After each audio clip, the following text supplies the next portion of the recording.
السلام علیکم ورحمۃ اللہ وبرکاتہ۔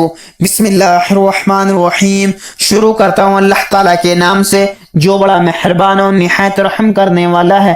صرف 5 منٹ کا مدرسہ قرآن و حدیث کی روشنی میں اسلامی تاریخ 7 سفر نمبر 1 حضرت ایوب علیہ السلام۔ حضرت ایوب علیہ السلام حضرت اسحاق کی اولاد میں سے ہیں۔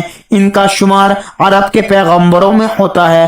وہ اللہ تعالیٰ کے نیک اور بڑے صابر و شاکر بندے تھے۔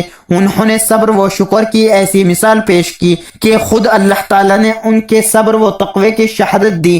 وہ ایک کامیاب تاجر اور معاملات میں حد درجہ امانت دار ہونے کے ساتھ تقوی و پرہیزگار میں بھی بے مثال تھے۔ وہ غریبوں کو کھانا کھلاتے، بیوہ مسکینوں و تنگ دستوں کی خوب مدد کیا کرتے تھے۔ اللہ تعالیٰ نے انہیں بہت مال و دولت اور اولاد سے نوازا تھا، پھر سخت آزمائش اور امتحان میں مبتلا کیا اور عطا کردہ مال و دولت اور اولاد سب کچھ واپس لے لیا، اور خود وہ 8 سال تک بیماری میں مبتلا رہے، مگر اس کڑی آزمائش میں بھی کبھی بھی اپنی زبان سے شکوہ و شکایت نہیں کیا اور ہمیشہ صبر و شکر ہی کرتے رہے اور اللہ تعالیٰ سے دعا مانگتے رہے۔ اللہ تعالیٰ نے ان کی دعا قبول فرمائے اور صبر کے بدلے میں انہیں پہلے سے زیادہ مال و دولت اور اولاد سے نوازا اور بیماری سے نجات دے کر صحت و تندرستی عطا فرمائی۔ نمبر 2 اللہ کی قدرت، پرندوں کا فضا میں اڑنا۔ اللہ تعالیٰ نے پرندوں کو پر عطا فرمائے جن سے وہ فضا میں اڑتے ہیں، کبھی پروں کو فضا میں پھیلائے رکھتے ہیں اور کبھی سمیٹ لیتے ہیں۔ دونوں حالتوں میں وہ فضا میں موجود رہتے ہیں اور وزنی ہونے کے باوجود زمین پر نہیں گرتے۔ انہیں فضا میں کون روکے رکھتا ہے؟ اللہ تعالیٰ نے ان پرندوں کو اپنی قدرت سے فضا میں اڑنے کی صلاحیت سے نوازا ہے۔ اللہ تعالیٰ قرآن میں فرماتا ہے، کیا وہ لوگ اپنے اوپر اڑنے والے پرندوں کو نہیں دیکھتے؟ کیا پر پھیلائے ہوئے اڑتے پھرتے ہیں اور کبھی اسی حالت میں پر سمیٹ لیتے ہیں، اور دونوں حالتوں میں وزنی ہونے کے باوجود زمین اور آسمان کی درمیانی فضا میں پھرتے رہتے ہیں۔ انہیں خدائے رحمان ہی فضا میں تھامے ہوئے ہے، بے شک ہر چیز اس کی نگاہ میں ہے۔ نمبر 3 ایک فرض کے بارے میں، اذان جمعے کے بعد دنیاوی کام چھوڑ دینا۔ قرآن میں اللہ تعالیٰ فرماتا ہے، اے ایمان والو، جمعے کے دن جب جمعے کی نماز کے لیے اذان دی جائے تو سب سے پہلے اللہ کے ذکر کی طرف دوڑ پڑو اور خرید و فروخت چھوڑ دو، یہ تمہارے لیے بہتر ہے اگر تم جانتے ہو۔